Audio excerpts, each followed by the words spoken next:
Indian selector कुछ भी कर ले, लेकिन जो है ना, कुलदीप यादव को कभी भी रेस्ट नहीं दे सकती है, क्योंकि कुलदीप यादव अहम अहम मौके पर ना कुछ कुछ विकेट ऐसा गुच्छे में निकाल देते हैं कि सामने वाले सेलेक्टर को भी सोचना पड़ जाता है।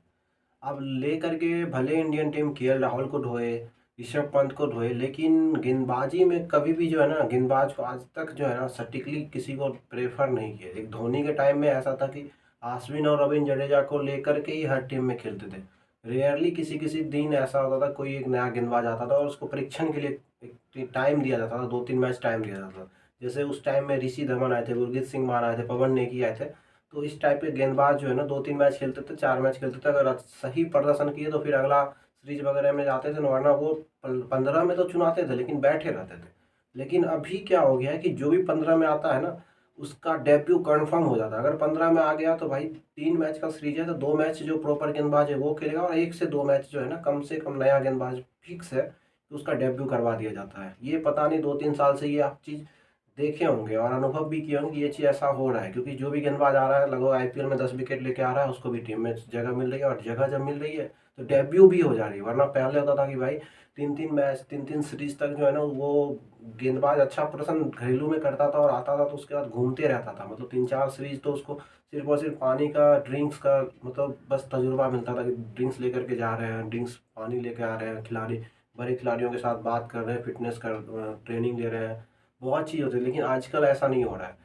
बाकी कुलदीप यादव का जो मैच कल जो बीता है, कल के मैच में आपने देखा होगा कि 3 विकेट उन्होंने, 4 ओवर में, वो भी 5 की इकोनॉमी से, वो भी T20, मतलब आईपीएल जैसे जहाँ पे कि रन की बरसात हो जाती है, वहाँ पे उन्होंने 5 की इकोनॉमी से रन दिया। तो कहीं ना कहीं T20 वर्ल्ड कप को सामने देखते हुए अगर कुलदीप यादव को नज़रअंदाज किया जाता है तो मुझे लगता है कि ये नाइंसाफ़ी होगी।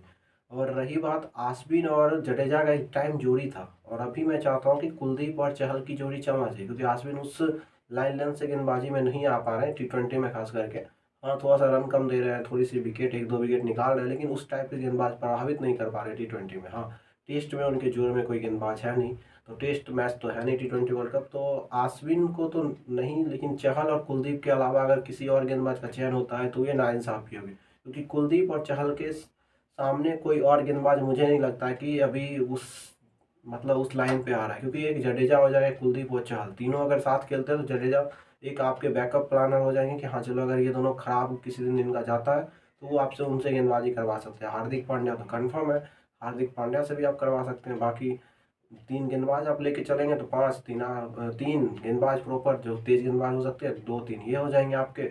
तो आपकी टीम जो है ना पूरी तरह से बन जाएगी T20 वर्ल्ड कप को देखते हुए। लेकिन अब पता नहीं चयनकर्ता किस तरफ जाते हैं, कुलदीप की तरफ जाते हैं या फिर कहीं राहुल चार हो गए और क्या कहते हैं रवि बिश्नोई हो गए, इन दोनों के पास चले जाते हैं, क्योंकि दोनों के पास अनुभव नहीं है।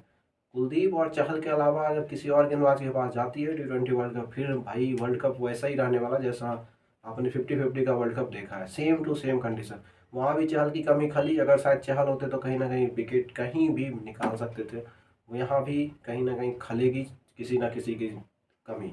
तो मेरा प्रेफर, अगर आप लोग की तरफ से भी क्या आता है, क्या आपको क्या लगता है कि रवि बिश्नोई या फिर चाहर जाना चाहिए, राहुल चाहर, या फिर नहीं कुलदीप और चहल के अलावा कोई और गेंदबाज नहीं जाना चाहिए स्पिनिंग डिपार्टमेंट में? हाँ, हो सकता है अगर बैकअप वगैरह के लिए यहाँ चोटिल हो जाते हैं तो मुझे नहीं लगता है स्पिनर जल्दी चोटिल होते हैं।